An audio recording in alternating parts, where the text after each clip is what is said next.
Huyu jamani nani huyu? Mimi ndiye Hero. Hero Bwana Maka. Wenzako wote, karibia wote, waliweza kurudi katika awamu ya pili ya mstahiki gavana. Pengine kulitokea nini mpaka ikawa kwamba wewe umetemwa kutoka katika serikali hiyo? Duru za kuaminika zinasema kwamba wewe na gavana mlitofautiana mahali. Hatuwezi tukasema mlitofautiana wapi, lakini wanasema katika huo msimu wa siasa ulimsumbua sana kwa hela. Na ukitajwa Hero wanasema mwizi huyo, mwizi, mbona hujaichukulia mtu hatua? Miaka 10 ama miaka 15 ya ugatuzi, Tana River County haijafaidi lolote. It is obvious kwamba ushahidi wa dissolution in Tana, somebody somewhere is sleeping on the job. Unasema boss amefeli?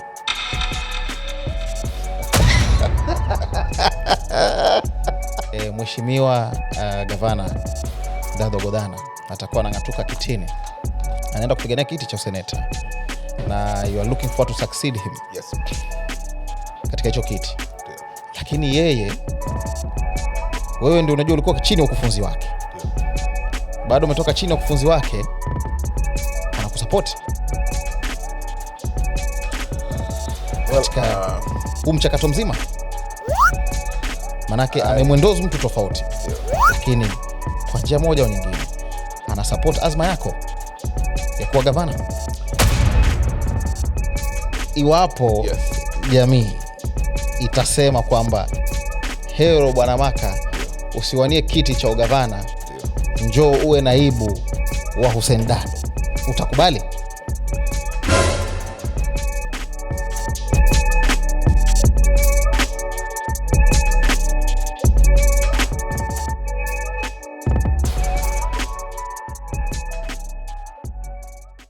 Right. Kwa mara nyingine tena tunakutana tena katika Jungu Kuu podcast number 1 kata ya Pwani nzima. Ili siku ya leo tunahojiana. Mahojiano yetu kuendelea katika maeneo ya siasa, tunaendelea nayo hivyo. Huo ndio mtindo wa leo, ndio mtindo wa kesho, na mtindo mtondo. Siku ya leo tunaungana na mwingine mgeni ambaye tumemtafuta kwa tochi sana. Kwa muda mrefu sana tumekuwa tukimtafuta tuweze kuhojiana na yeye. Alikuwa katika chini ya ukufunzi wa Simba, na sasa anasema Simba anakwenda mapumzikoni na imefika wakati wake sasa yeye kuvishwa taji ili akaweze kurithi ufalme wa Simba. Si mwingine bali ni Said Hero Bwana Maka, ambaye anatarajia kuwa gavana baada ya 2027. Lakini huku mjini wanauliza tu, huyu ni nani huyu jamaa? Huyu jamaa nani? Manake amekuja ametisha kweli. Amekuwa balaa katika mtindo wa siasa huu bana. Anatikisa kutikisa bana. Ashachukua sehemu nyingine amekwenda nayo, nyingine bado imebaki kule, anang'ang'ana nayo kuileta huku. Leo nataka kumjua. Watazamaji, stay tuned, usikize naye bwana Hero Bwana Maka. Mheshimiwa, karibu sana bwana. Nimeshukuru sana. Hero Bwana Maka ni nani bwana? Watu wanauliza bwana. Huyu jamaa ni nani huyu? Mimi ndiye Hero. Hero Bwana Maka. Naam. Mzaliwa wa Kipini. Kajiji kanaitwa Tosi. Naam. Nimezaliwa kule, nikalelewa kule. Meishi sehemu tofauti. Na kwa sasa hivi tuko Tana River, mji wa Hola. Tukitafuta maisha. Tafuta maisha bwana. Bwana Ila tafuta maisha, ila shapata maisha bwana. Ukiwa hai hujapata. Au kutafuta mpaka upate. Mpaka maisha yamaliziwe. Kwa hivyo tutatafuta mpaka sasa. Hero Bwana Maka amesema yeye kwanza anatoka Kipini. Ndio. Ni mzaliwa wa Kipini. Ndio. Lakini kuna swali kuu hapa. Ndio. Manake kuna story pia inamtoa Hero Milalulu. Ndio.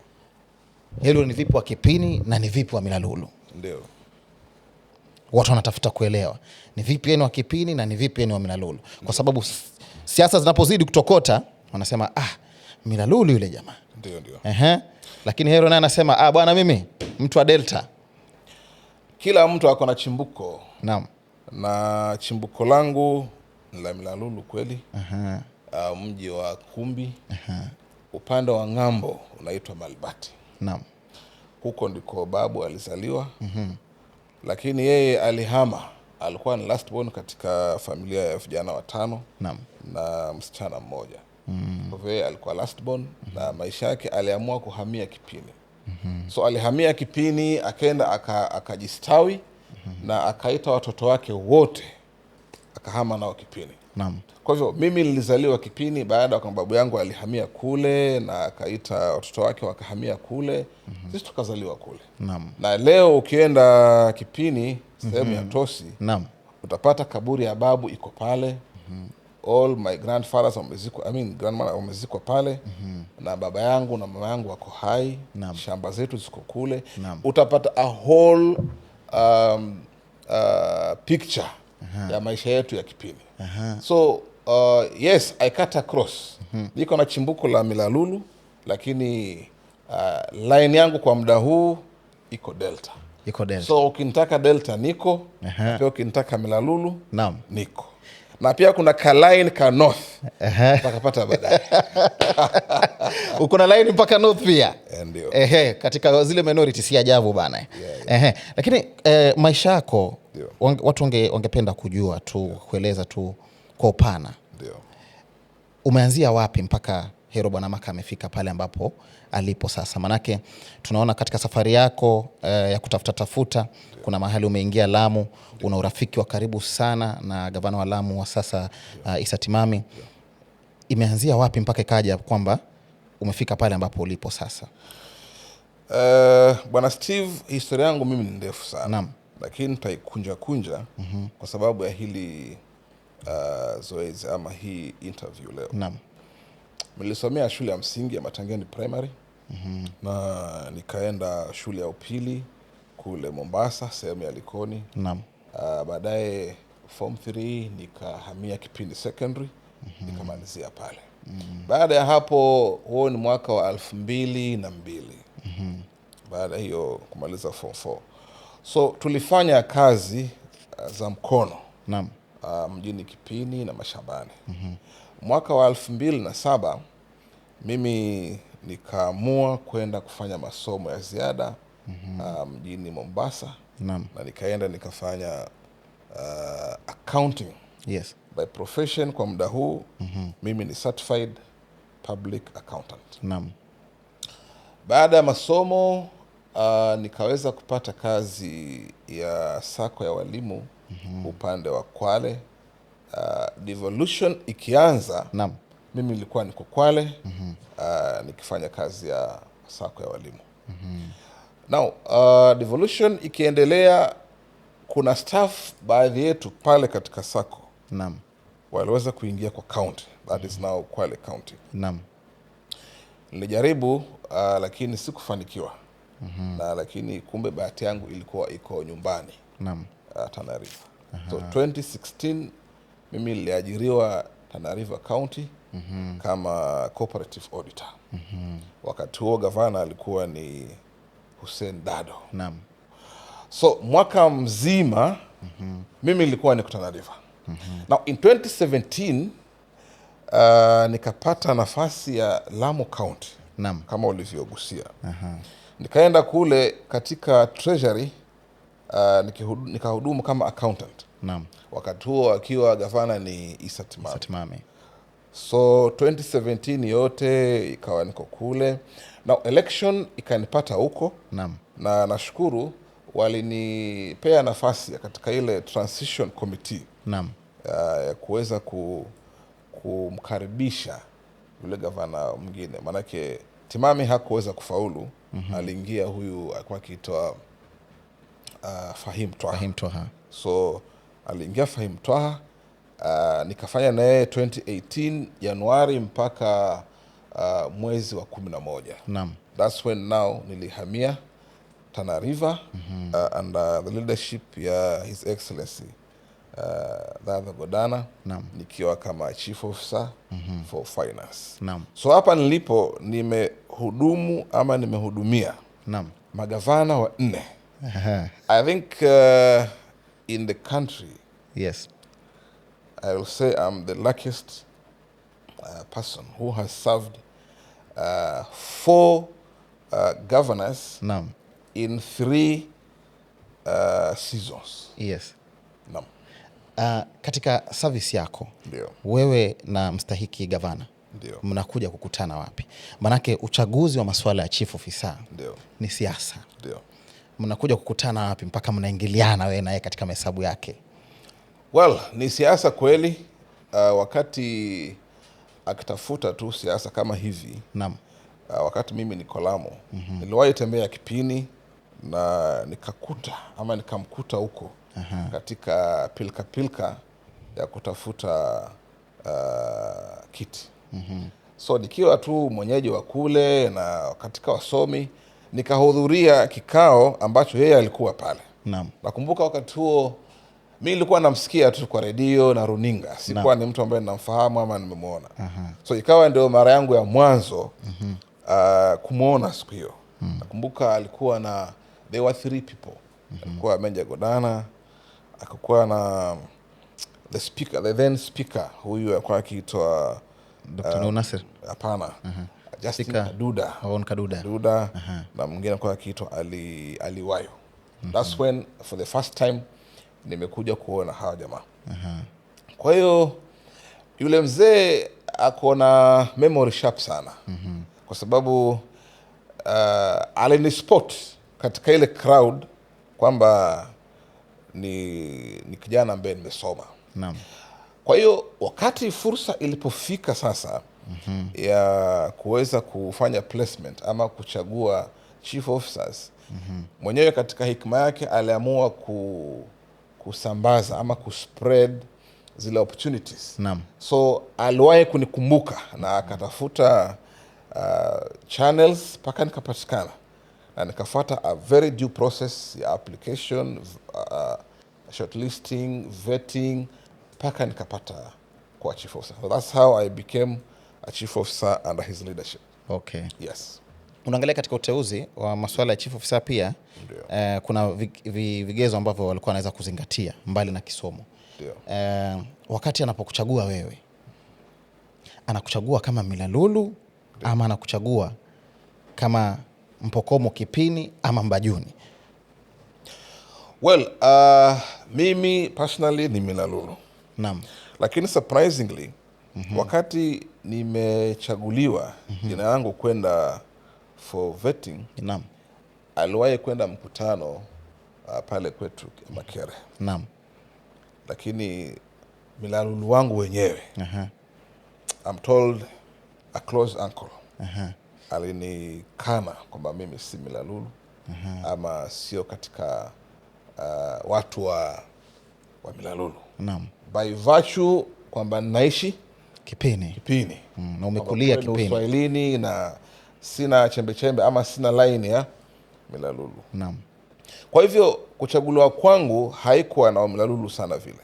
Ilikuwa purely based on merit, kisomo, na pia ni mtu wa Delta. Naam. So ilikuwa katika hali ya kufanya balancing. That's how I think nimeangukia katika hiyo position. Naam. Kazi ilikuwaje? Manake umepiga kazi miaka 5.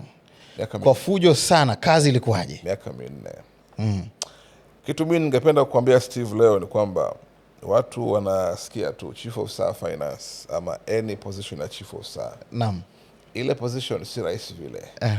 Na nitakwambia leo kwamba yule ambaye alikuwa kabla mimi kufika alitoka na hali tofauti alivyoingia. Mimi nashukuru nilivyoingia kwa hikma ya Mwenyezi Mungu, nilitoka venye nimeingia. Lakini pia nasikia yule ambaye yuko sasa, naam, ako na changamoto hapa na pale. Ya afya na maanisha. Naam. Kwa hiyo ni position ambayo it's so demanding, kwa sababu being a CEO finance, you are the nucleus. Naam. Ya serikali, balancing resources between government na mwananchi. Of course following ile masharti ya serikali, na pia ku make sure uko katika masharti ama matakwa ya the appointing authority. Naam. So nashukuru Mungu nilipata fursa nikajifunza hiyo mazingira kwa haraka na nikaelewa na nikapiga kazi miaka 4 Na nashukuru Mungu leo hii ile tajriba ambayo nilipata katika ofisi ile inaniwezesha leo kusema naweza gombea kiti ya ugavana. Naam. Ukiangalia katika hiyo safari yako nzima, inafika mahali ambapo wenzako wote, karibia wote, waliweza kurudi katika awamu ya pili ya mstahiki gavana. Wewe sawia na wao mlijituma sawasawa katika siasa wa kumkampenia gavana wakati huo. Lakini wewe hukuweza kurudi katika kitengo kile ama katika serikali hii, awamu hii ya pili ya mheshimiwa gavana. Pengine kulitokea nini mpaka ikawa kwamba wewe umetemwa kutoka katika serikali hiyo? Well, it is obvious kwamba unahudumu katika serikali from an election to an election. Kwa hiyo kuvuka kwenda kwa msimu wa pili, it is purely the prerogative of the appointing authority. Kwa sababu the contract is a 3-year contract renewable. Yes. I served the first 3 years na ilipomalizika nikakuwa renewed for the remaining term ya gavana ambayo ilikuwa around mwaka mmoja kama na miezi 5. So wakati election imeendelea mpaka ikamalizika, automatically my term lapses upon conclusion of the term. Kwa hiyo ni kwa sababu ambayo anafahamu yeye mwenyewe. Kwa sababu personally tulikuwa na ushirikiano wa ukaribu mpaka mwisho, including swearing in ceremony. I'm the one with other people ambao tumecoordinate. Na hakukuwa na ishara yoyote ile ya kwamba kuna uhalifu ama kuna makosa ndani yake hapo. Kwa hiyo yeye binafsi akiwa ndiye gavana wa awamu ya pili ndiye alikuwa na uhuru wa kusema nitavuka muhula huu wa pili na timu hii na hii na hii. Na yote vile nimekwambia mwanzo, it depends on the regional balancing. Kwa mfano upande wa Kipini mimi niliingia mara ya mwanzo, lakini mara ya pili mimi nimetoka, amechukua Mbajuni anaitwa Abdullahi Garze kama sijasahau. Kweli. So bado Kipini vile vile ina uwakilishi katika serikali ya Godana. So mimi nimehudumu season 1 yake, nimetoka, amechukua mwingine still from Kipini na anahudumu kama chief of staff. So I don't see a big deal kwamba lazima ilikuwa niwepo katika serikali. We are looking at regional balancing and making sure kila jamii imepata uwakilishi ndani ya serikali. Na upande wa Kipini still mpaka leo hii tuko na uwakilishi. Duru za kuaminika zinasema kwamba wewe na gavana mlitofautiana mahali. Hatuwezi tukasema mlitofautiana wapi. Lakini wanasema katika huo msimu wa siasa ulimsumbua sana kwa hela. Na hapo ndio chanzo cha kukosana kwenu mpaka akasema huyu jamaa nitamtema. Na wengine wanasema kwamba ulitajirika sana mpaka ukaonewa gere. Kwanza wanasema ulibeba budget nzima ya county ukaenda nayo. Gani ni gani bwana? Nilipeleka wapi? Budget nilipeleka wapi? Well, mengi yalizungumzwa. Kweli. Na mpaka hivi sasa mengi yanazungumzwa. Ndio. Taarifa nazo hapa kwamba ugavana wangu niko na mamilioni mengi sana. Nimeweka kwenye mpango. Wanasema wewe ulienda na more than 1 billion. Na ngoja muda ukifika sasa nitoe. Nitembeze hela utafuta serikali. Well, I think we are operating within frameworks. Kenya iko na sheria yake. Na pia county as a government iko na regulations, iko na sheria.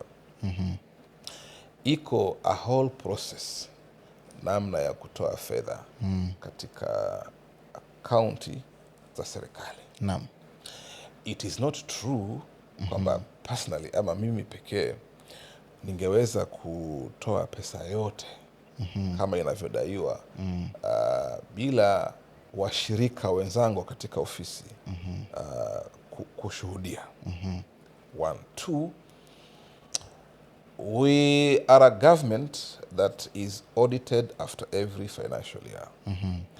I think watu wako huru kwenda kupekua all the financial years ambazo mimi nilihudumu katika serikali. Naam. Kwa sababu actively mimi nimehudumu only 2 financial years in the treasury. Because the first year nilikuwa treasury, the following year nilienda nikahudumu trade, the third year nilicombine trade na water, then the fourth year nikarudi treasury. So miaka yote 4 ama kurudi miaka 2 uko na uhuru. 2028 19 mpaka 22 mtu ako huru kwenda pale akatafute ushahidi aina yoyote ambao ulinipata moja kwa moja kwamba mimi nikiwa chief of staff finance ama any department nimekuwa nimejinufaisha mpaka serikali ikaona kwamba hapa kuna makosa yalifanyika. In fact, ukienda kwa records utapata only my 2 financial years ndio the only miaka ambayo ilipata good audit opinions. Si umepata vizuri? Nimekupata. Miaka yangu niliyohudumu kama chief of staff finance ndio miaka pekee ambayo ilipata good audit opinion. Naam. Na hii kila mtu nampa changamoto ama nampa challenge. Ende kwa website ya Office of the Auditor General. Aende Tana River County Executive. Aanze tangu devolution ikianza. Kwa anayefahamu audit opinions. Atafute mpaka apate ile ambayo naongelea. Atakuja kupeana ushahidi kwamba it is only during my time when Tana River County ilipata a good ama favorable audit opinion. So huwezi ukapata all these opinion ikiwa kuna filifinyange ambayo ulifanya bila mdukuzi kuja kuona. Kwa hiyo ni kweli kulingana na yale ambayo yametokea kwamba tumepiga hatua from point A to point B. Lazima kutakuwa na uhusishaji wa kashfa kama hizo. Lakini hii ni nchi ya sheria na mimi nimetoka serikalini, huu ni mwaka wa 4 tangu nitoka serikalini. Na ninatembea tu huru. Mimi natembea huru Kenya mzima mpaka nje ya nchi.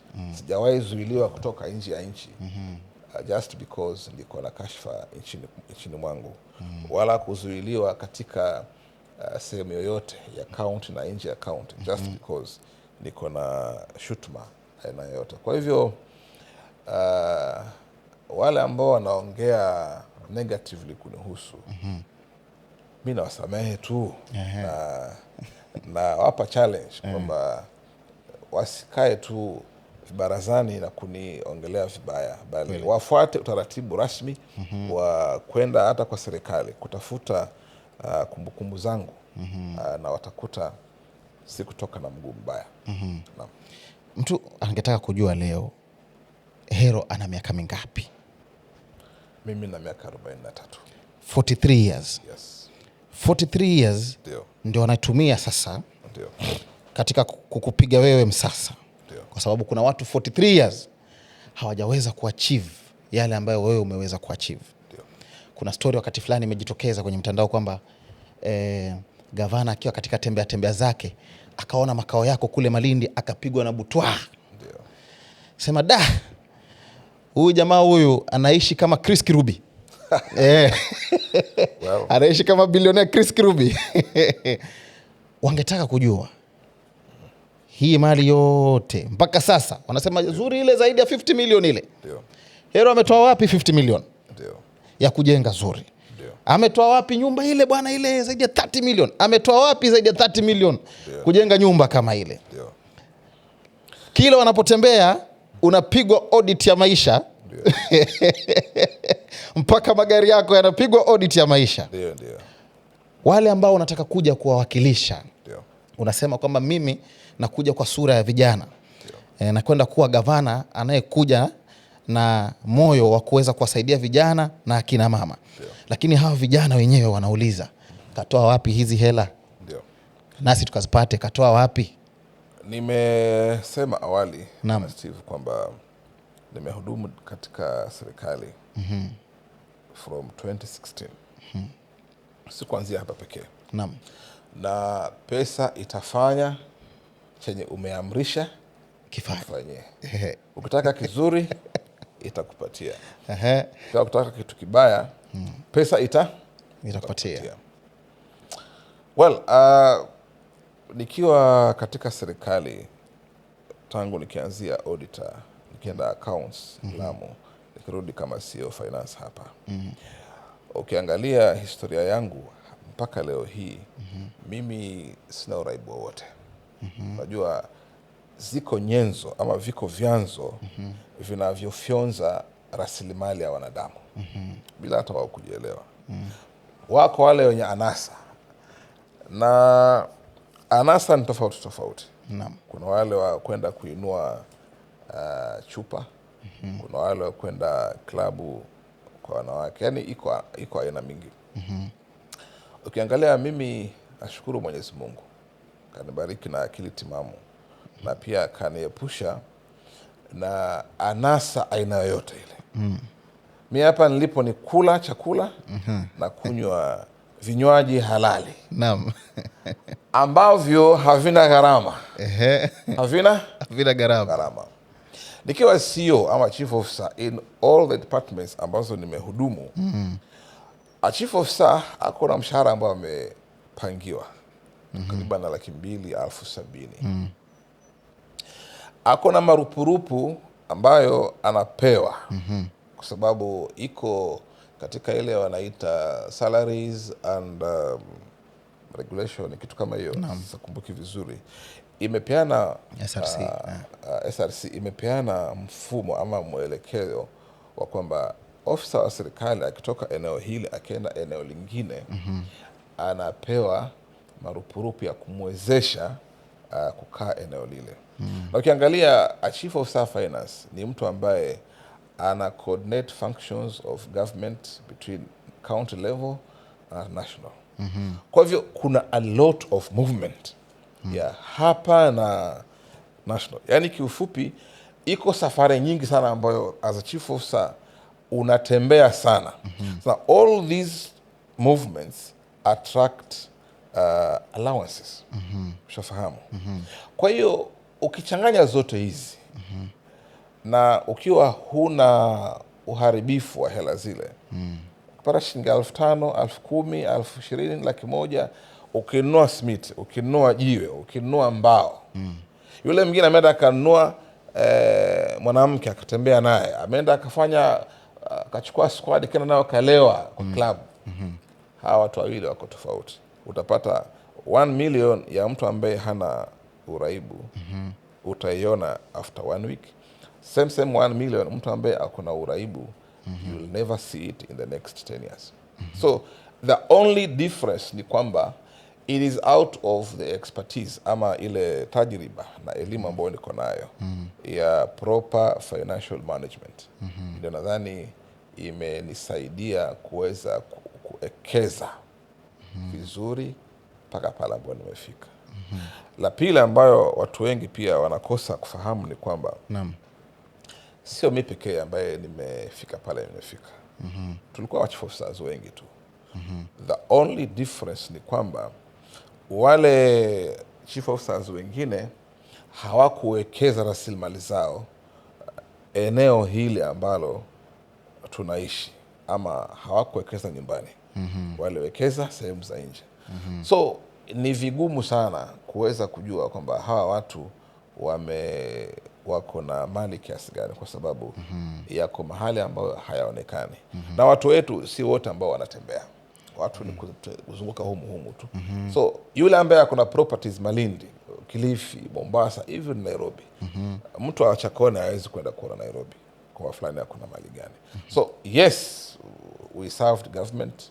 We made resources. There are those who invested wisely and there are those who played with the resources. Na kila mtu muda ulipoisha ana pale amefika. The only difference ni kwamba I invested back at home, wengine waka invest nje. And the difference is visible kwa sababu mimi niliinvest nyumbani na investment ambayo nimefanya, of course watu wanaangalia zuri yeye kajenga zuri. Naam. It's a whole 50 million. It's a whole history about zuri. Yes. I cannot personally single-handedly raise such an high rise an investment. Yes. Single-handedly. These are things that kwa wanaoelewa vizuri namna biashara zinavyofanyika. These are joint venture, different persons, we came with common objective and mind. Tukashirikiana, tukaekeza paka tukafika hapa. So ni mambo yetu binafsi. Hatujakuwa na ulazima sana kwenda hadhara ya watu kwanza kusema hii sisi tumefanya hivi na hivi, ni mimi na fulani hapa. We are partners with people and nashukuru Mungu tumefika. Tumefika saa hii. Na tuna imani kwamba bado kuna opportunities mbele ambazo we are still at an advantage ya kuweza kusonga. Kwa sababu vijana wengi watakutazamia na kuangalia kama mfano. Na wangetaka kuchukulia wewe kama mfano. Wengi wakikuangalia huku nje wanataka katika kampeni zao, katika kampeni zako uwezo kawaelezea tu kwamba unakuja kuondoa vipi kutoka katika ule ufukara ambao wamekuepo katika muda mrefu. Manake si wanasiasa hawafanyi kampeni kama hizo.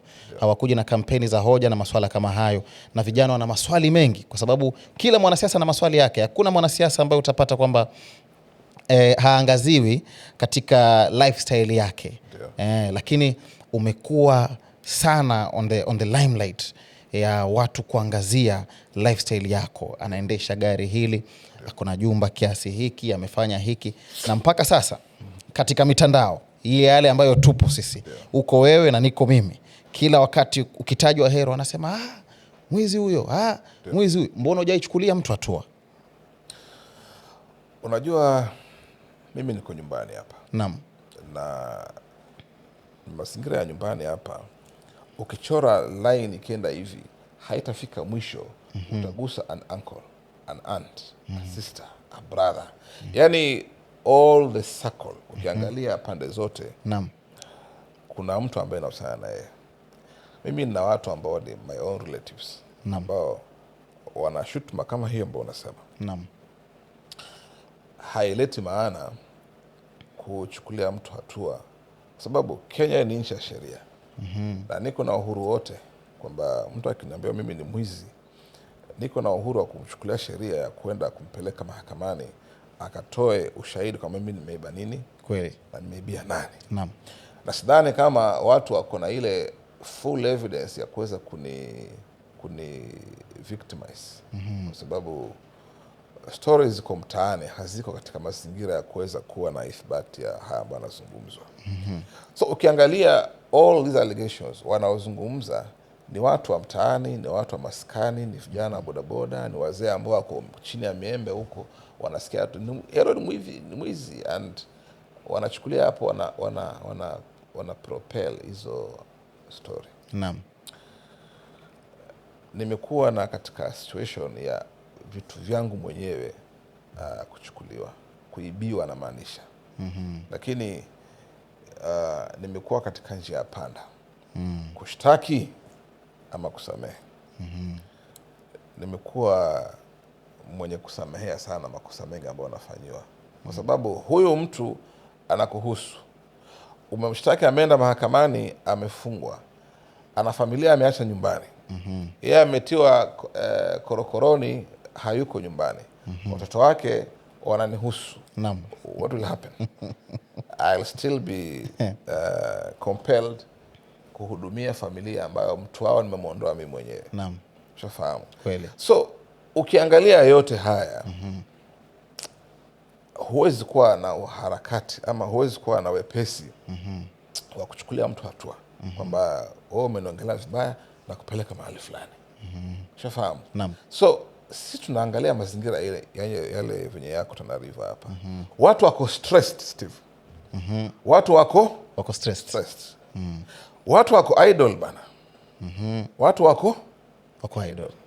So the disparity ama ile upana wa alienacho na yule ambaye hana in Tana umekuwa mkubwa sana. Licha ya kwamba we have devolution in place. Ambayo by right ilikuwa devolution isaidie kupunguza hii gap. But still paka leo hii the disparity of these two people bado inakuwa na kukua na kukua. Yes, we served in government. Tumeona ambao tumeona kule ndani. Leo tuko nje. Mbona tumepata msukumo wa kwenda kugombea ugavana? It is because ukiangalia other counties wanavyo benefit out of devolution. Na ukiangalia kwetu hapa Tana, under devolution we are almost clocking 15 years. Watu wako na stress sana. Kwa sababu gani? The level of unemployment ni kubwa sana. And the biggest problem, mimi ninavyoangalia, Tana is not industrialized. Tana is not industrialized. Takupatia mfano ambao uko tu wazi, kila mtu anaona.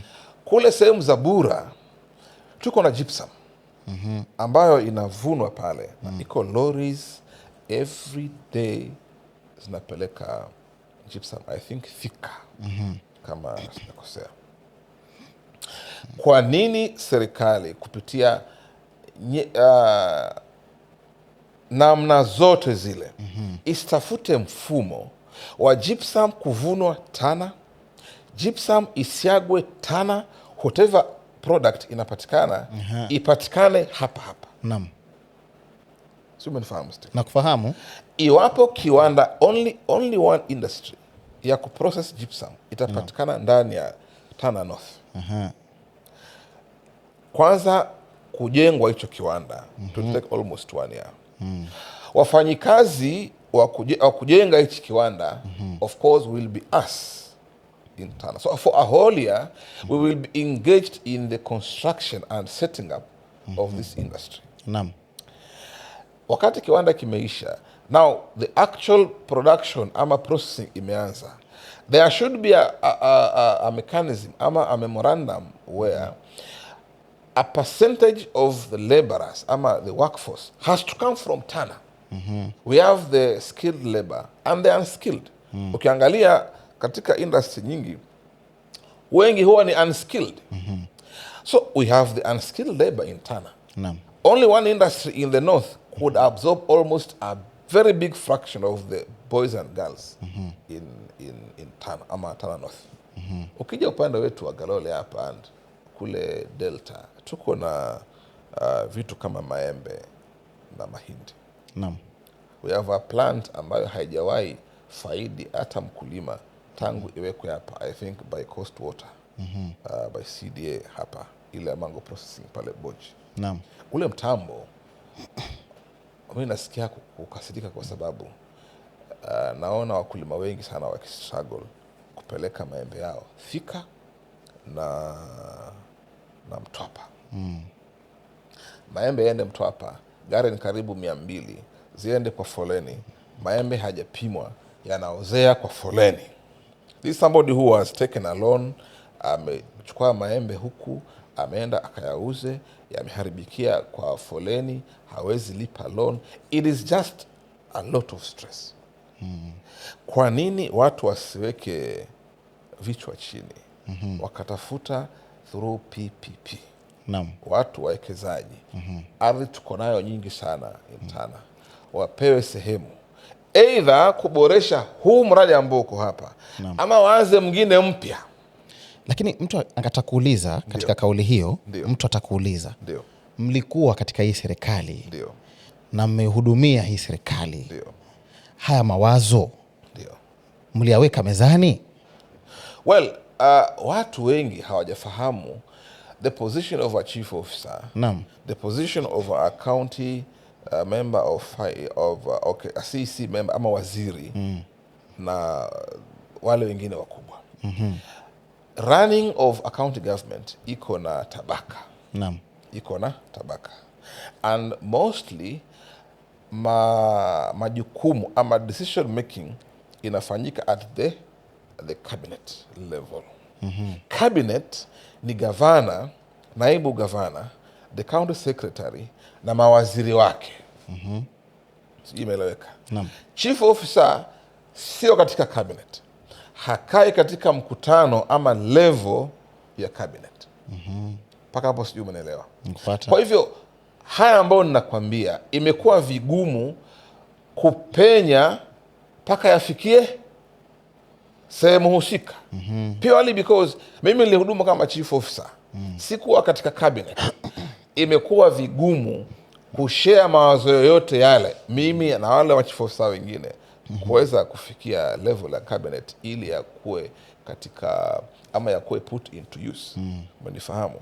So tumekuwa chief officers na mawazo yetu mpaka tukaondoka na mawazo yetu. Lakini hakukuwa na ile avenue ya kwamba you can share ama you can air out an idea so that the government can borrow na iweze kuimplement. So yes, tulihudumu kama chief officers. Lakini all these things we are saying right now tulikuwa tungeweza kusema wakati huo, lakini by virtue of being a chief officer hatuko katika cabinet, hatukuweza ku air out. Now tuko nje ya serikali. We have the freedom ya kuweza kuelimisha watu wetu kwamba haya yanawezekana. Given the chance it is possible, na tajriba ambayo tuko nayo na uwezo wa mawazo ambao tuko nao, I believe it is still possible. We are not late, it is possible. Katika ukizungumza kauli hiyo, kuna jambo ambalo ninalipata katika usemi wako kwamba hamkuweza kushare mawazo yenu wakati huo mkiwa katika serikali. Hamkuweza kupata hiyo platform. Unakubaliana na mimi kwamba miaka 10 ya ugatuzi, kwa usemi ule ambao uko straight kabisa, miaka 10 ama miaka 15 ya ugatuzi, Tana River County haijafaidi lolote?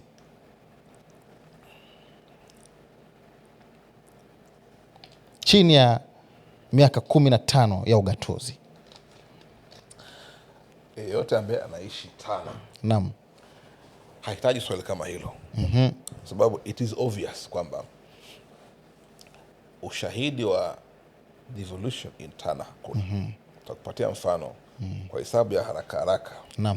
Wakati awamu ya mwanzo ya devolution ilipokuja, Tana was receiving on average 4 to 5 billion. Sawa.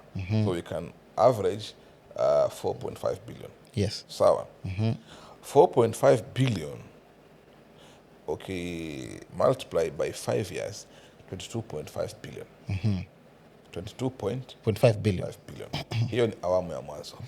Awamu ya pili, mimi nilipoingia, we were operating between 7 and 8 billion. So we can average 7.5 billion. Weka rekodi. Hii ya mwanzo ni ngapi? 22.5 billion. Now we are saying hii awamu ya pili ni 7.5 times 5, 37.5 billion. Awamu ya pili hiyo. Add 22.5, tuko at 60 billion. Miaka 10 Tana imepokea 60 billion. Sawa. Awamu ya tatu, it is operating between 8 and 9 billion. 9.1. We can average 8.5. Sawa. 8.5 times 5 years, it's 42.5 billion. Ukijumlisha 60, we are at 102.5 billion. 102.5 billion. Katika 102.5 billion, wewe ni mtu wa hesabu. 102.5 billion. Tayari tushazipokea. Tumebaki na tuseme bilioni 9 tu ambazo tujapokea. 102 tume include mpaka end of this financial, hii end of third term. third term, ndio 8.5 by 5 years. So on average we are estimating 1 or 2.5 billion will have come to Tana by the end of this third. Mtu atasema kwamba hapo pia kuna mishahara na mishahara ndio inachukua kubwa. Hapana, si kweli. Si kweli. Mhula ambao ulikuwa mgumu katika Kenya mzima ni mhula wa mwanzo. Kwa sababu many counties hazikuwa na maofisi. Naam. Many counties hazikuwa na magari. Many counties hazikuwa na staff. So we can say the first season, the first term, was more of establishing the county governments. Naam. Kujenga maofisi, kununua magari, kufanya recruitment, kufanya training, and very many other things. Manifahamu? Naam. Tukija awamu ya pili sisi tukiingia, some of the vehicles za first season zilikuwa zinamalizika ama zinakuwa mzee. Naam. We procured vehicles. Sawa? Naam. Lakini maofisi yapo. Maofisi yapo. In fact, leo hii we are almost witnessing a completed county headquarters. Iko kule Dayate. Imechukua miaka 7 kujenga ile. Ile ni mchanganyiko wa fedha kutoka county na mgao kutoka national.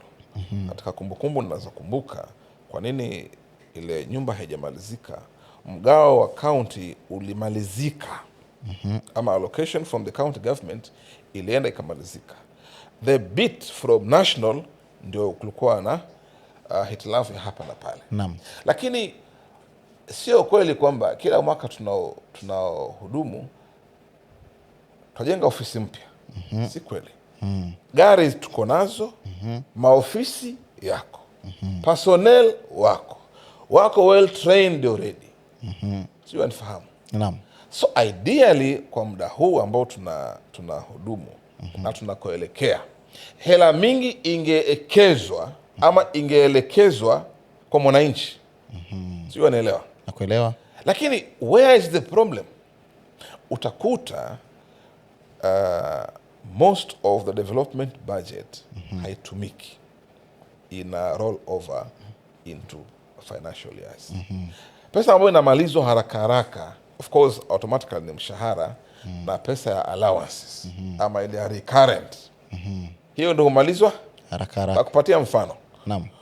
Mwaka ulioisha nilifanya matembezi katika hospitali hii yetu ya Hola hapa. Nimeenda pale nikaona sehemu ya wanaita X-ray, I think X-ray. X-ray CT scan hapo, CT scan hapo. Naam.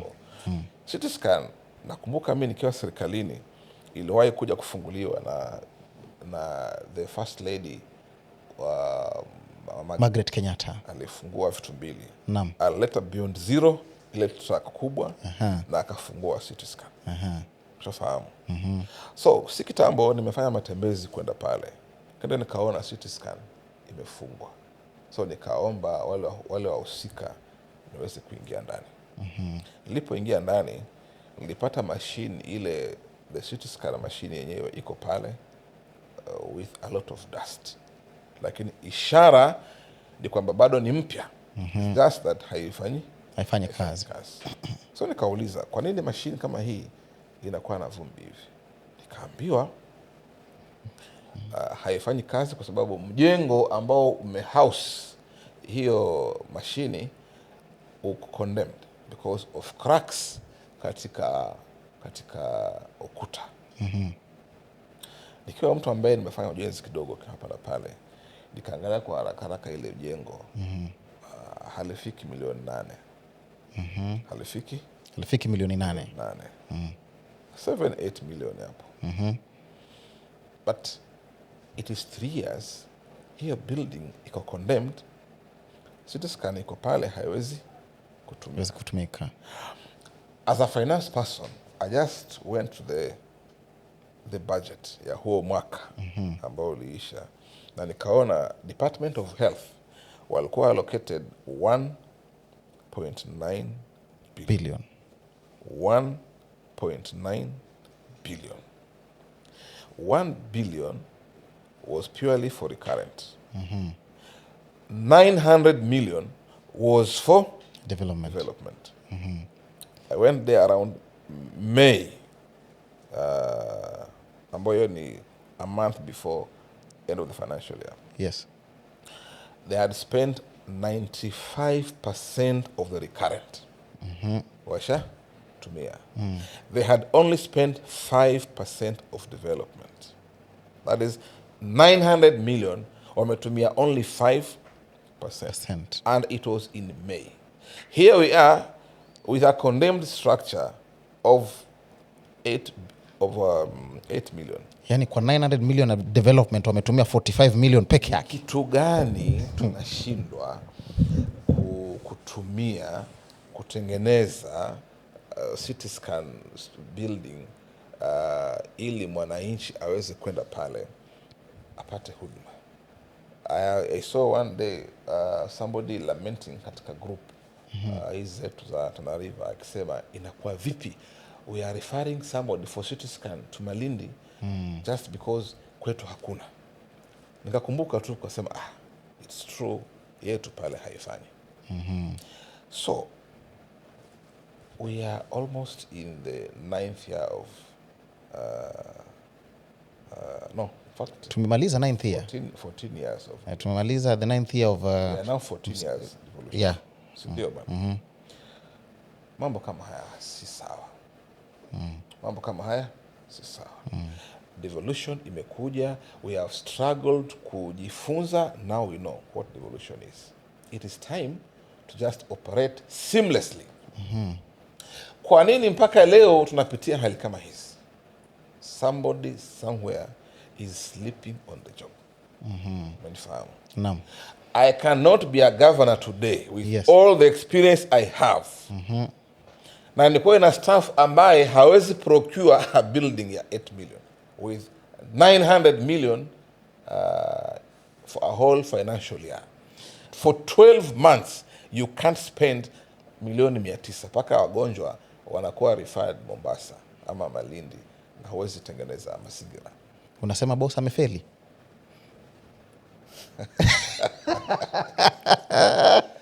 From where I sit, from where you sit, the buck stops on the governor. Boss amefeli? CEO of the county. Amefeli? I won't directly say yes. Kwa sababu he's a man I respect. Lakini somebody somewhere is sleeping on the job. Pengine wakazi wa Tana River pia wangependa kujua, manake nyinyi mlikuwa katika finance. Tunavyozungumza sasa hata mpaka kesho watakuwa nalipa pending bills. Pending bills are almost over 1 billion. Pelekwa mahakamani kule kwamba mnadaiwa sijui eligible, ineligible na mambo kadha wa kadha.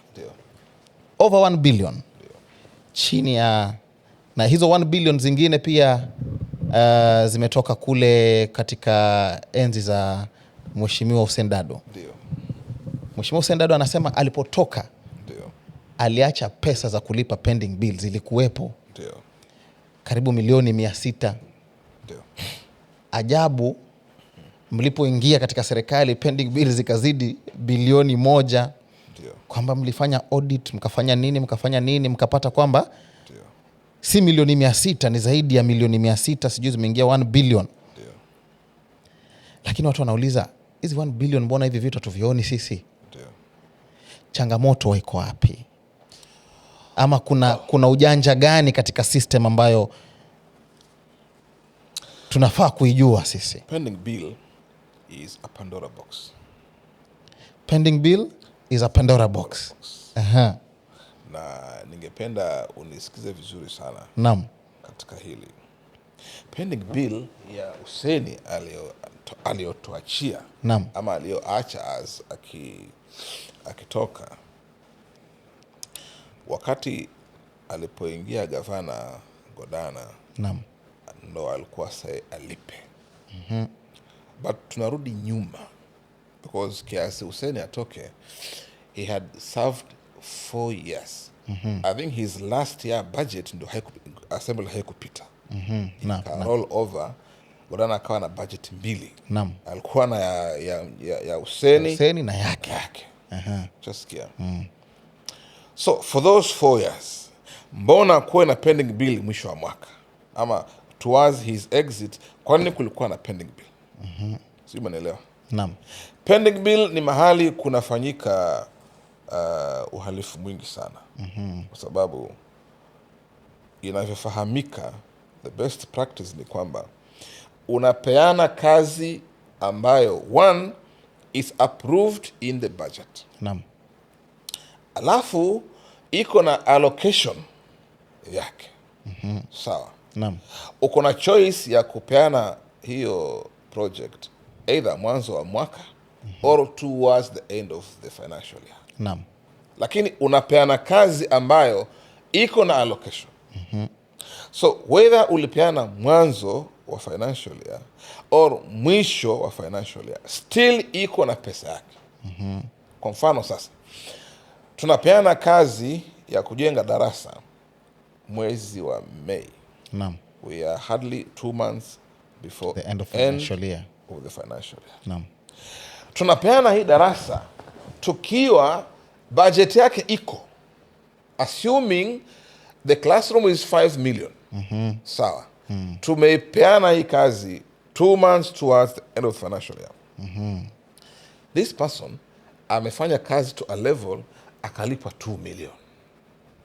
Akalipwa 2 million. 2 million. So we are remaining with 3 million, which now will cross over ilipwe the following financial year. So umeelewa bana? Kweli. So hii itakuwa ni pending bill ili ilipwe mwaka wa kesho. Naam. Tukicross next year, hii pesa hairudi national. It just goes to our account at Central Bank. Tuna appropriate the following Financial year. Bado ni yetu. Mnasikia bana? Naam. So ikija list ya pending bill ya hii classroom, already pesa yake iko ime roll over. Ni kuchukua tu ule mgao ambao ulivuka, tulipe ile darasa. Alilipwa 2 million ile mwaka wa nyuma, na hii analipwa 3, kazi Imeisha. Kwa nini tunakuwa na pending bill ambayo inavuka mpaka mwaka unamalizika, lakini pesa ya kulipa hiyo pending bill hakuna?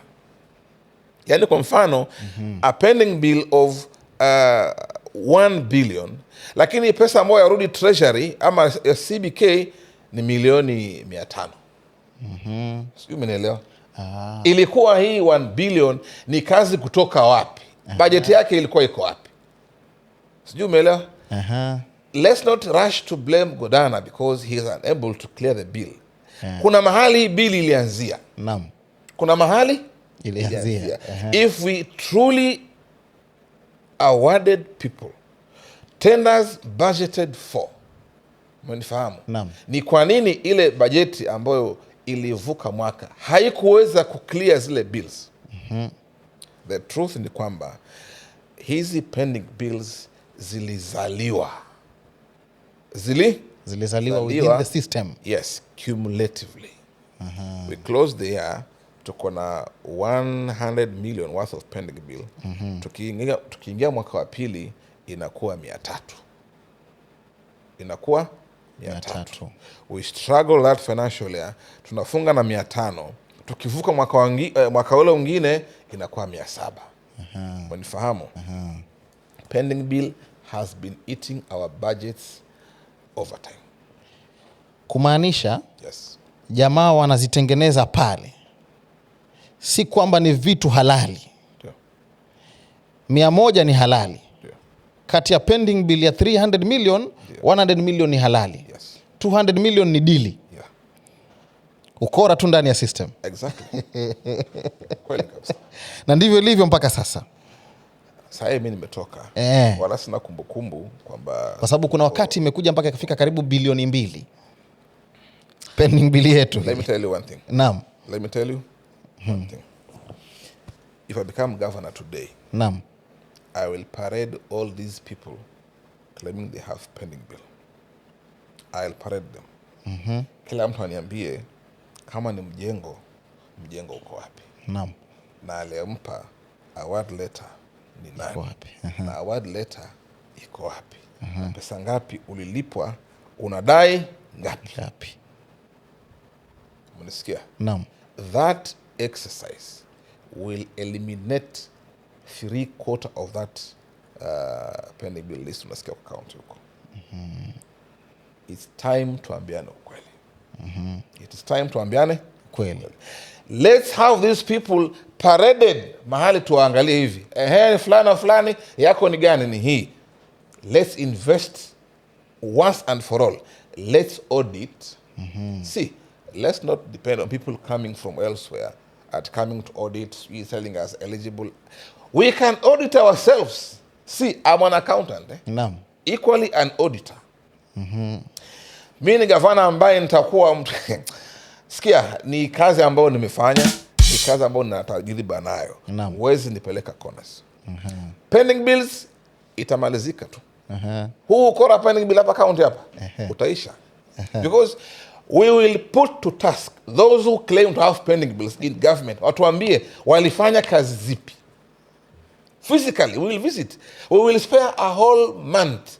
Tunatembea ground. Yako ni ipi? Charadende. Twende tukaangalia Charadende liko wapi. Itaisha historia. Lakini tumekaa tu hapa, tuko boardroom, we manufacture pending bills, we convince the assembly tupatieni allocation ya pending bill, we are eating in our financial year budget, tunaikula, we are just paying manufactured bills. No. And see, if I become governor next season, among the first thing I have to just sort the pending bills. I will personally be hands-on on pending bills. You can't be sacrificing a whole year budget tunaikata pande inalipa tu madeni ambayo hayana msingi. Lakini ukiangalia katika msimamo huo, yes. Baadhi ya wenzako ambao pia tumeweza kusemezana, mimi siwezi nikawataja, manake ni wasiri wangu, rafiki zangu, na mimi huwaona huruma sana. Vyote hivi havifanyiki bila blessings za the top person. Na mara nyingi wanasema kwamba wanatumika mikono yao kuokota kaa la moto. Mwisho wa siku wanabaki wakihangaika. Na hata si kitambo kumekuwa na fununu kwamba hata wewe ilifika mahali uliacho ukihangaika kwa sababu mkono wako ulitumika kuokota kaa la moto. Je, ni kweli kwamba katika hiyo serikali mikono yenu inatumika kuokota makaa ya moto? Na mnajikuta katika njia panda, kwa sababu imesemekana Hero anafukuzwa sana na EACC. Hero ametembelewa na asset recovery. Na sio Hero peke yake. Imebidi bana amewatoa kitu, jamaa wamwachilie kidogo apumue. Unaona? Je, ni hali halisi ama ni hadithi tu? Umetumia fasihi nyingi sana. Naam. Kala moto kushikwa mikono.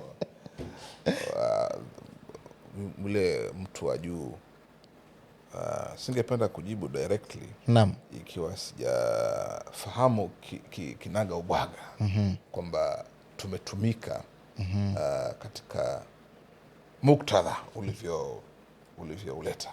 Sijui kutumika kufanya nini.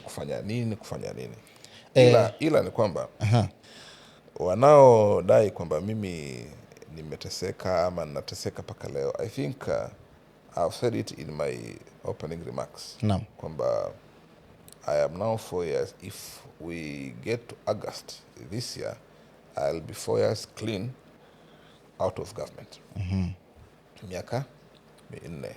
Na kama ni mahali mwanadamu ama officer ana enjoy immunity, ni wakati uko ndani ya serikali, kwa sababu 1, uko na protection ya serikali, 2, uko na access ya resources kuweza kujitetea hapa na pale. Mfahamu? Right now mimi niko nyumbani doing my own errands, doing my own businesses now almost 4 years. Ingelikuwa kuna makosa makubwa sana ambayo niliyafanyia serikali, I think by now singekuwa niko na uhuru ambao niko nao ama niko mahali kama hapa. Naam. Lakini this should be evidenced kwamba mi niko freely, and by the way, for me to be able to now contest, and for information, this August I'll be 3 years doing campaigns for governor. Miaka mitatu ikifika August mwaka huu, I'll be 3 years contesting ama doing campaigns for governor. Manifahamu? Naam. Hii freedom ya kumove, because by campaigning it means you move the county Kipini mpaka huko mwisho Kora. Iko police station ngapi ndani ya hilo eneo? Ni nyingi. Yani infrastructure serikali, it's everywhere, and I'm moving freely. I get permits from government to conduct my meetings. I get escorted. You know, yani mimi niko na ushirikiano wa hao ambao wangekuwa wenye kunihangaisha. Hasa hao ndo ambao wananipea usalama katika movements zangu. So it is not true kwamba ati kuna mazingira ambayo mimi napitia ya kuhangaishwa. No. Serikali kama iko tumekoseana ama nimekosea serikali. We have been seeing a lot of arrests, a lot of recoveries across the country. Mimi niko mwaka wa 4 alhamdulillah. Sijakuwa na anything that has really brought drama ama attention in my life. And I'm determined kwamba hii safari tutaenda mpaka mwisho, and we will form government. And of course, for you to be able to be cleared by IEBC, iko kipengele cha kwenda EACC. And I'm very confident I'll be cleared by EACC. Na tutaingia debe. Kabisa. Tutaingia debe. Tukiendelea katika sasa masuala ya siasa na jinsi mambo yalivyo kufikia sasa. Wewe kuna gasa ambayo imekuteua na kuna gasa ambayo imemteua mheshimiwa Said Posta. Katika hali hiyo unatazamia, sijui niseme kumrithi ama sijui niseme kufanya upya uongozi katika Chanamaro. Mheshimiwa gavana Dadho Godana atakuwa anang'atuka kitini, anaenda kupigania kiti cha seneta, na you are looking forward to succeed him. Yes. Katika hicho kiti. Lakini wewe ndio unajua ulikuwa chini ya ukufunzi wake. Bado umetoka chini ya ukufunzi wake, anakusupport katika huu mchakato mzima. Manake amemwendoza mtu tofauti. Lakini kwa njia moja au nyingine ana support azma yako ya kuwa gavana. Mimi kuwa gavana sitegemei sana support the current governor. Purely because we share different ideologies. Yes, I see his movement. I have seen him endorse a different person ambaye sio mimi. And in politics, that is fine. Haina shida. Kwa sababu kila mtu akona ile haki ya kidiplomasia ama democratic right ya ku-exercise what he or she feels fit. So the current governor supporting somebody apart from me ni haki yake kidemokrasia.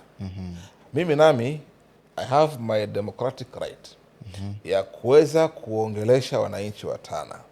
Kwa nini ningependa wanichague kama gavana, ili wakinikubalia I now put into use what I feel will bring change in Tana.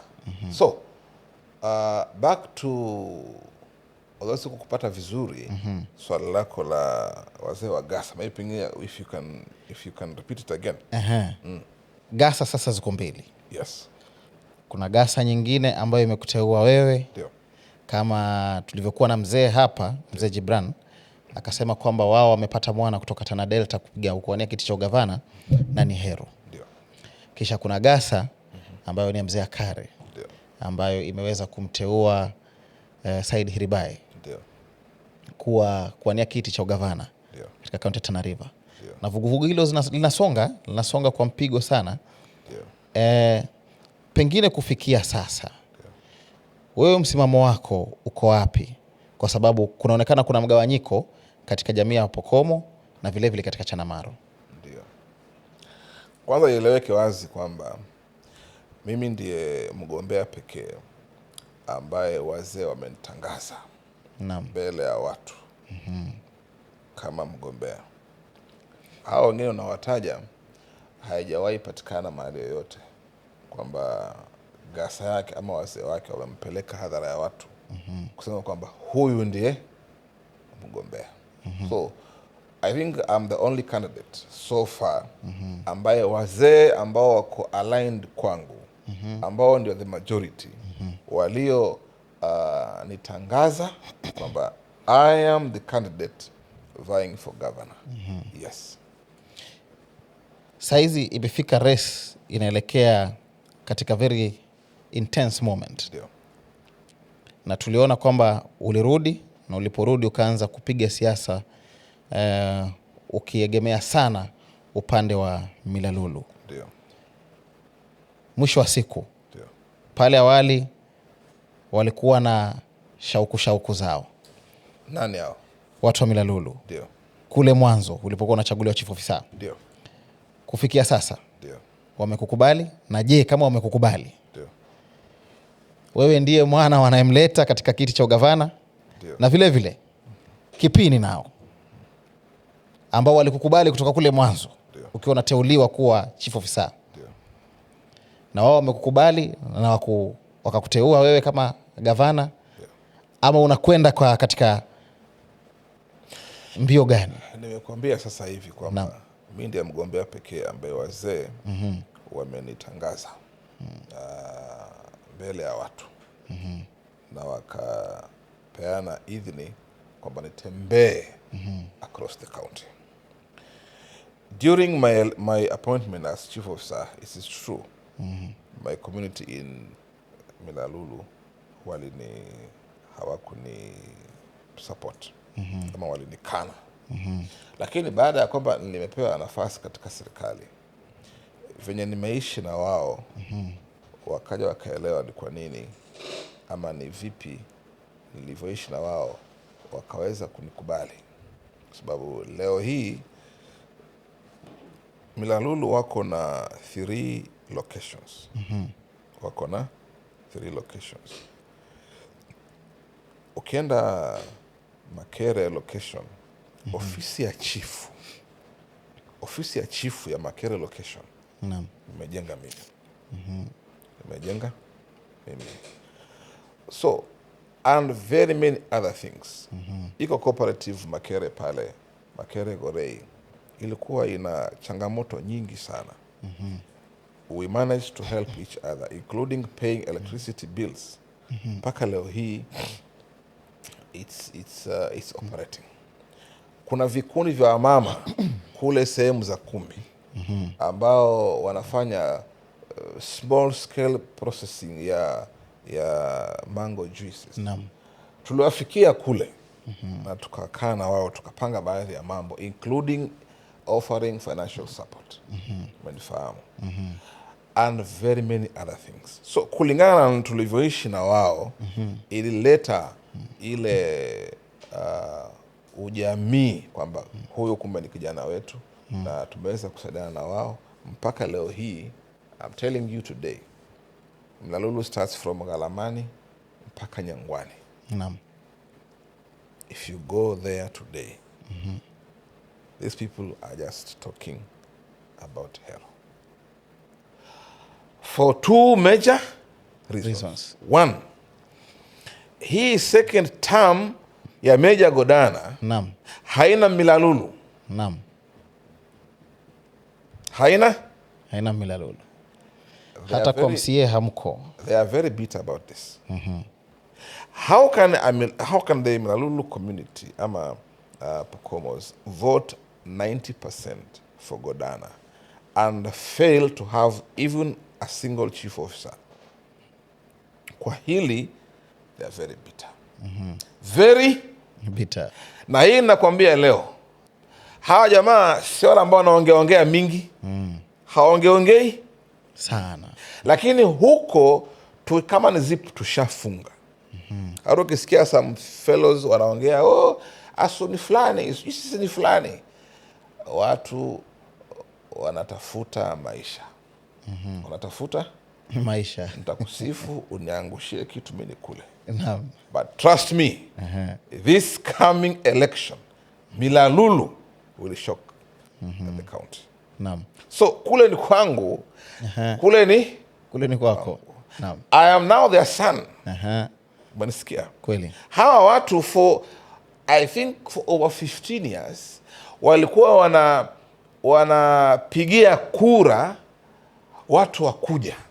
Naam. People come to them, tutaka kura zenu, wanawapigia. This time round they are fronting their own son, Steve. Naam. Hii kitu mara iko mbaya. Katika kufront their own son. Pia inaibuka kwamba walitaka wewe uwe naibu wa gavana wa Hussein Dado. Kweli kabisa.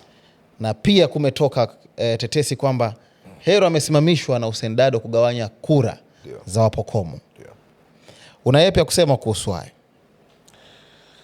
Hii story ni kweli inazunguka. Naam. Lakini we had stories Hussein kwamba during his second term. Yes. During his second term. Alisimamisha godana mmoja huyu. Agawanye kura za Wapokomo. Ili yeye apate kuwa gavana for the second term. What happened? Godana came on the ground. Akaona ground in favor. Akapita na kiti. Hussein akabaki wapi?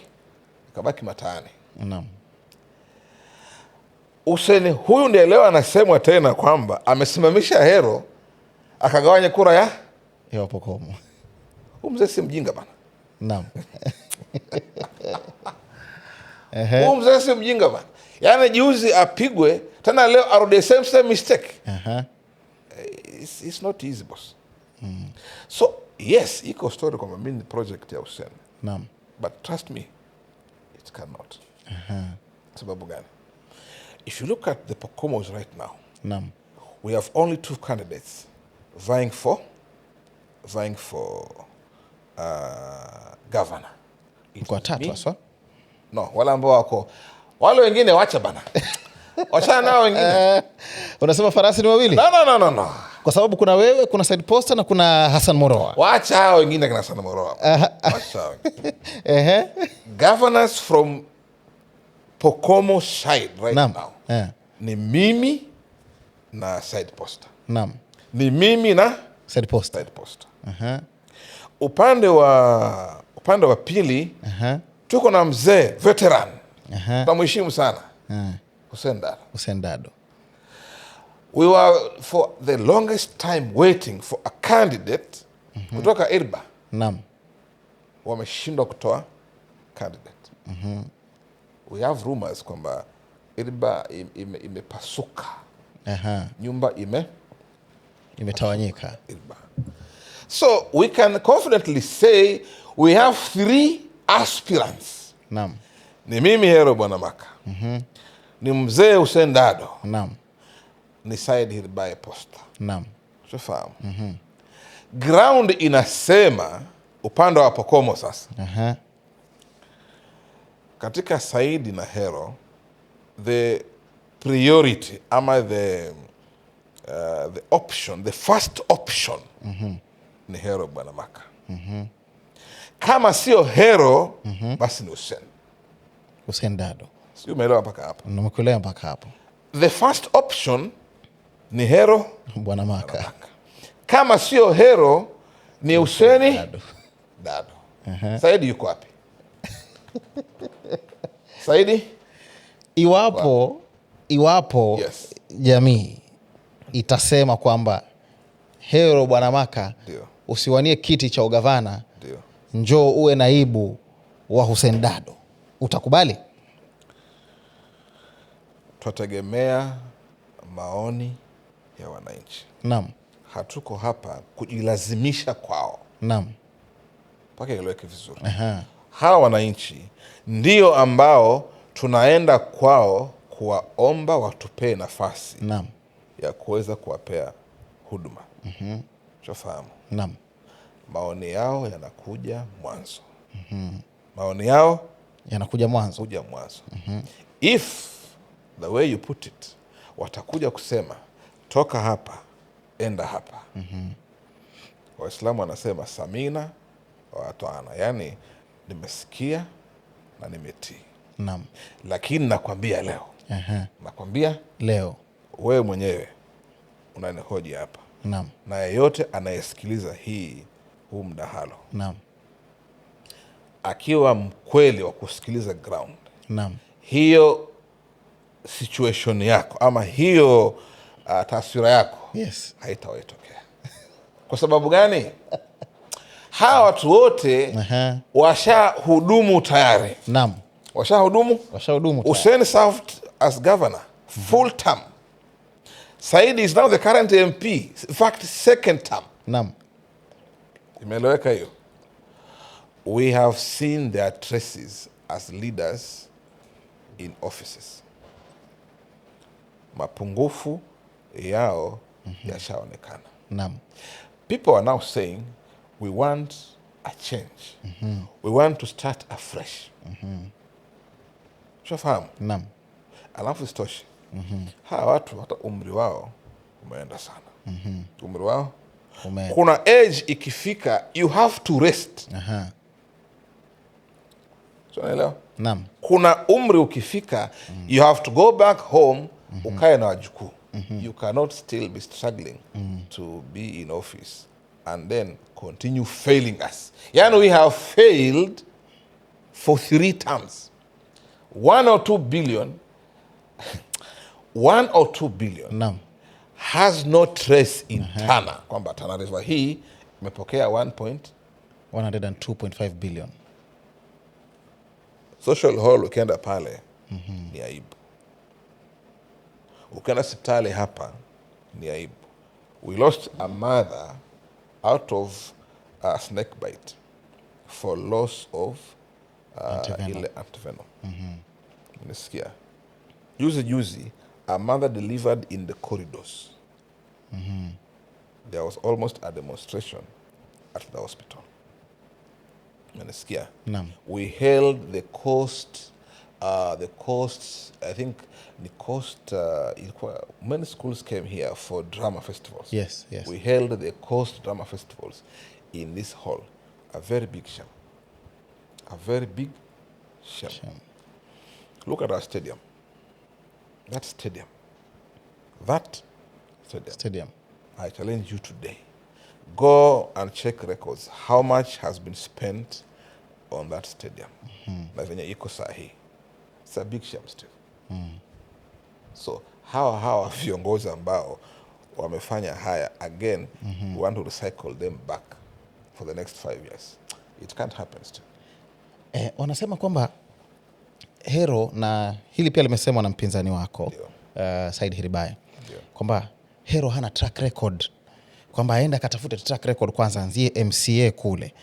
Said Hiribaye ndiye akona track record ambaye anafaa kuwa gavana. Unaonaje kauli hiyo, kwamba hauna track record ukaanzie UMCA kwanza uende pale Kipini ukaanze MCA kisha uje huku juu? Sheria Said Posta kuna track record. Sheria ya Kenya haijasema among the qualifications to be governor uko na track record. That's one. Naam. 2, I challenge you today. When I leave this seat, call him here. Ask him that question. What is your track record? Naam. Huyu msee this financial year akona 177 million. 177 million ya kit kama mbunge wa Galole. Ask him how much is the allocation for bursary this financial year. Ask him how much has he offered so far towards bursary in this financial year. See, I live in Tana. I was born and brought up here. Yeah. I have relatives who ideally should have benefited from bursaries ya Galole constituency. Unasikia? Naam. Hawa ndio ambao wanalia mpaka kesho. Certificates are still held in schools. Unasikia? Wako na madeni shule because pesa ya fees haikulipwa. Aliwalipia, alisema analipa. Day school kwanza alisema bure kabisa. Ndio nakwambia, I challenge you, you know, stop hearsays. Stop. Shule ziko Galole, we know them. We can walk school by school. Tuambie from 2017, si ndio? 2017. Paka 22.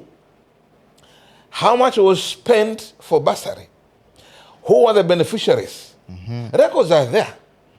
Huu mwaka season hii tuko miaka minne now, we are almost finishing the term. Miaka minne. Wangapi wali benefit from bursary? Kwa nini we have parents and students struggling to pay fees paka leo? And there's a claim kwamba bursary is being paid. So when bursary is paid, why still have people still struggling? Certificates zimekuwa held shule. Hii track record ni ipi? Tell us today, who are the form 4s ambao walimaliza deni shule hakuna, wamegraduate kwenda either campus ama college? Wako wapi? Go to MP Garsen hapa. Naam. He has over 100 graduates. Sio secondary degree holders. Over 100. Hiyo ndo track record bana.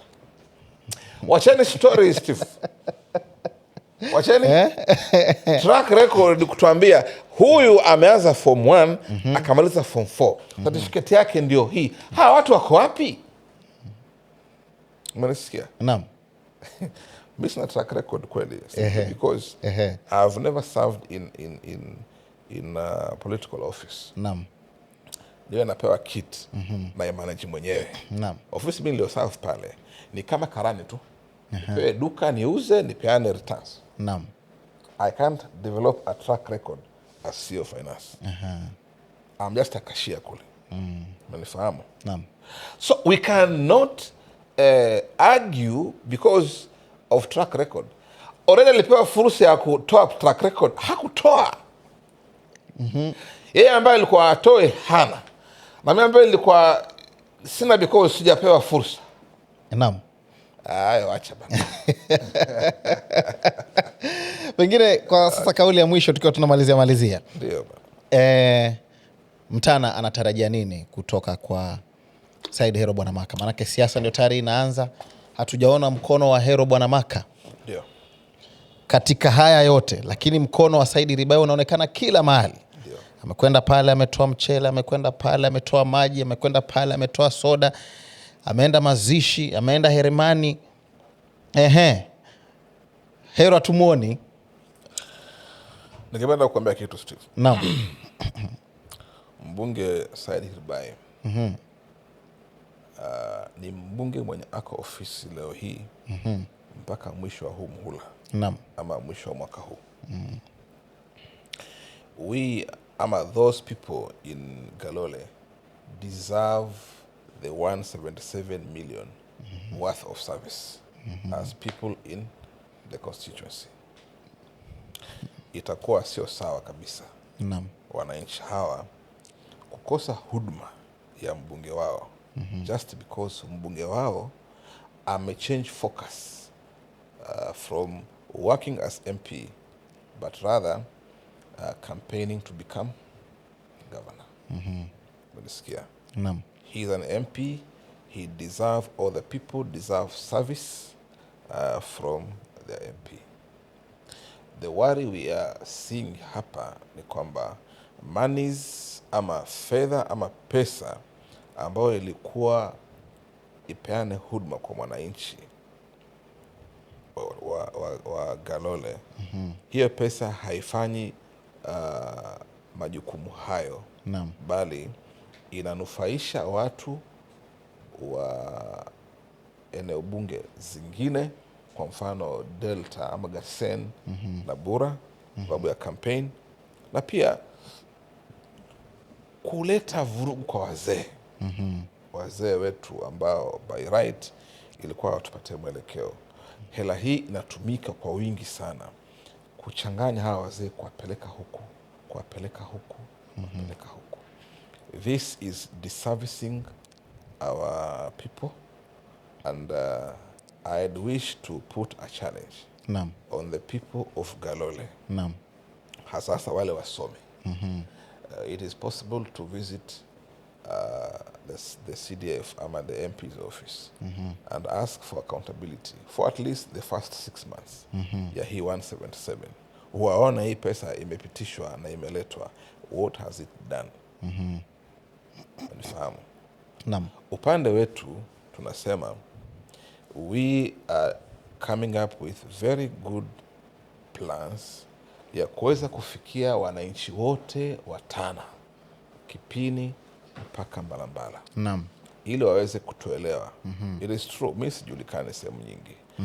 It is our time to now move round the county, kujijulisha kwa hawa wananchi, wafahamu sera zetu, watufahamu sisi kina nani, na waweze kujua maono yetu ambayo tunajaribu kujipanga tukipewa nafasi tuyafanye kwao. And trust me, yale ambayo tunafikiria kuyafanya tukipewa nafasi, tunaazimia kuyafanya kiukamilifu, ili second term yetu watulazimishe wao turegelee katika mamlaka. Because we are determined in ensuring whatever devolution was meant to benefit counties, it actually benefits the county. Now, this is exceptional. We are being given resources by national government for devolution, and we must be the ambassadors. Yani sisi, we want to be the change. The last 15 years ilikuwa hivi, kuna hii wanasema before na after. We want now to come as ambassadors of change from the 15 years now to a different version of devolution in Tana. Yes. Kauli yako ya mwisho. Kamera yako ndio ile. Ndio. Ongea na wananchi wa Tana River.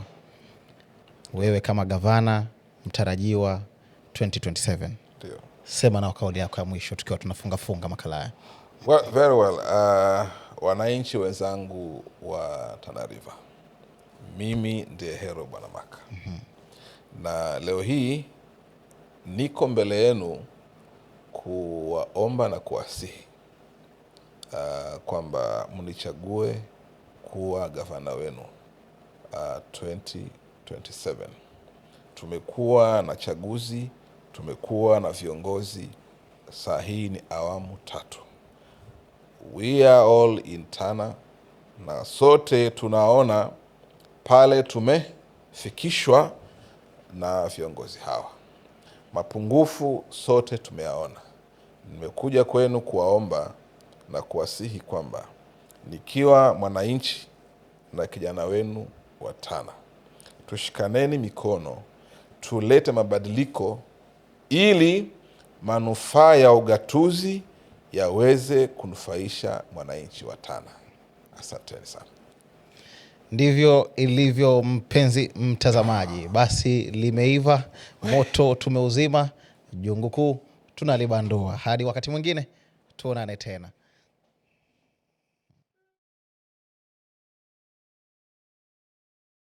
Ya kuyafanya tukipewa nafasi, tunaazimia kuyafanya kiukamilifu, ili second term yetu watulazimishe wao turegelee katika mamlaka.